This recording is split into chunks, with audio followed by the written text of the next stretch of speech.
The Gospel according to St. Luke, chapter 21. And he looked up and saw the rich men casting their gifts into the treasury. And he saw also a certain poor widow casting in thither 2 mites. And he said, Of a truth I say unto you, that this poor widow hath cast in more than they all. For all these have of their abundance cast in unto the offerings of God. But she of her penury hath cast in all the living that she had. And as some spake of the temple, how it was adorned with goodly stones and gifts, he said, As for these things which ye behold, the days will come, in the which there shall not be left one stone upon another, that shall not be thrown down.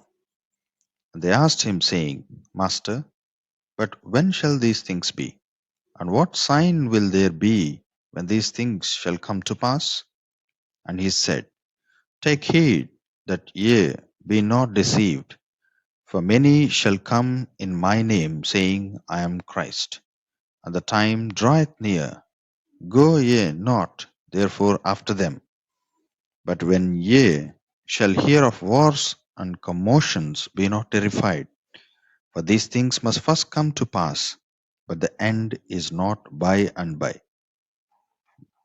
Then said he unto them, Nation shall rise against nation, and kingdom against kingdom. And great earthquakes shall be in divers places, and famines, and pestilences, and fearful sights, and great signs shall there be from heaven. But before all these, they shall lay their hands on you and persecute you, delivering you up to the synagogues and into prisons, being brought before kings and rulers for my name's sake. And it shall turn to you for a testimony. Settle it therefore in your hearts, not to meditate before what ye shall answer. For I will give you a mouth and wisdom, which all your adversaries shall not be able to gainsay nor resist. And ye shall be betrayed both by parents and brethren and kinsfolks and friends, and some of you shall they cause to be put to death. And ye shall be hated of all men for my name's sake. But there shall not a hair of your head perish. In your patience possess ye your souls. And when ye shall see Jerusalem compassed with armies, then know that the desolation thereof is nigh. Then let them which are in Judea flee to the mountains, and let them which are in the midst of it depart out, and let not them that are in the countries enter thereinto. For these be the days of vengeance, that all things which are written may be fulfilled. But woe unto them that are with child, unto them that give suck in those days. For there shall be great distress in the land, and wrath upon this people. And they shall fall by the edge of the sword, and shall be led away captive into all nations. And Jerusalem shall be trodden down of the Gentiles, until the times of the Gentiles be fulfilled.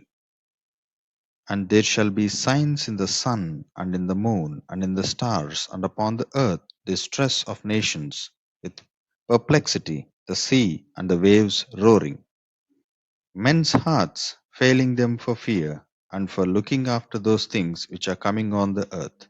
For the powers of heaven shall be shaken. And then shall they see the Son of Man coming in a cloud with power and great glory. And when these things begin to come to pass, then look up and lift up your heads, for your redemption draweth nigh. And he spake to them a parable. Behold the fig tree and all the trees.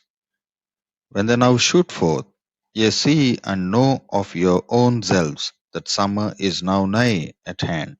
So likewise ye, when ye see these things come to pass, know ye that the kingdom of God is nigh at hand. Verily I say unto you, this generation shall not pass away till all be fulfilled. Heaven and earth shall pass away, but My words shall not pass away. And take heed to yourselves, lest at any time your hearts be overcharged with surfeiting and drunkenness and cares of this life, and so the day come upon you unawares. For as a snare shall it come on all them that dwell on the face of the whole earth. Watch ye therefore and pray always, that ye may be accounted worthy to escape all these things that shall come to pass, and to stand before the Son of Man. And in the daytime he was teaching in the temple, and at night he went out and abode in the mount that is called the Mount of Olives. And all the people came early in the morning to him in the temple for to hear him.